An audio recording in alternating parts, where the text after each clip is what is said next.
Türkmenistanda okuwçylary öz mekteplerinden egin eşikleri satyn almagy mejbur etmek praktikasy dowam edýär.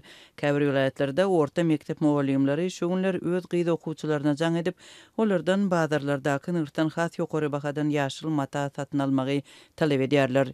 Mektep işgärleri tarapyndan hödürlenýän bir köýneklik mata ortaça 30% gymmada düşýär. Şeýle bolsa okuwçylar täze okuw ýylyna köýnek tikdirmek üçin bu ýaşyl matany mekteplerinden satyn almagy mejbur edilýär. Sınıf muallimleri mektep okuwçylaryna jaň edýärler we täze okuw ýyly üçin täze mektep formasyna niýetlenen ýaşyl matany satyn almagy mejbur edýärler. 2 metr 20 santimetrlik mata bölegi üçin 300 manat talep edilýär. Lomay bazarlarda şol ölçegdäki matanyň bahasy 200 manat. Dip Azatlyň habarçysy Ahal vilayatyndaky ýagdaý barada gurrun berýär. Türkmenistanyň orta mekteplerinde okuyan gyzlar üçin mektep formasy ýaşyl köýnekden, ak öňlükden we milli tahyýadan ibaret. Habarçymyz bilen gürleşen mugallimleriň sözlerine görä mektepler okuwçylara satmak üçin matany lomay bahadan satyn alýarlar. Şonuň üçin satuwdan girdeji pesli bolýar. Şol birakdyň özünde de mugallimler okuwçylaryň arasynda matany paýlamagy mejbur bolsalar-da özleriniň mundan hiç eli peýda görmeýänligini aýdýarlar. Bilim resmileri mata satuwyndan gelýän tapawudy öz aralarynda bölüşýärler. Olar bilimiň hilini ýokarlandyrmak ýa-da okuw şertlerini gowlandyrmak, şol sanda mektep binalaryny abadlamak barada alada hem etmeýärler.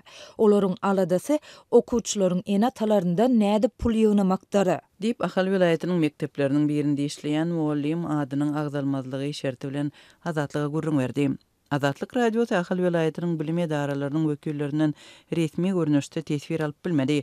Mektepleriň okuwçy gyzlara köýnek üçin mata satmak tejribesi bir näçe ýyl beri dowam edip gelýär. Käbir mekteplerde täze köýnek üçin mata okuw ýylynyň ahirinde satylýar.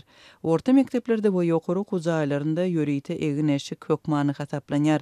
Studentler bir meňzeş eşikleri giýmäge we olary göni okuw jaýlarynda şol edaralar tarapyndan ketkitlenen bahalardan satyn almagy mejbur bolýarlar.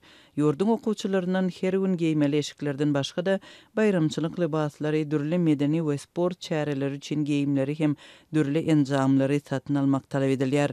Bu aralykda dürli tutumlar we talaplar ýyl saýyn agyrlaşýan sosial we ykdysady şertlerde kynlyk bilen güzeranyny aýlamaga synanşýan köp maşgalanyň ýagdaýyny hasam agyrlaşdyrýar.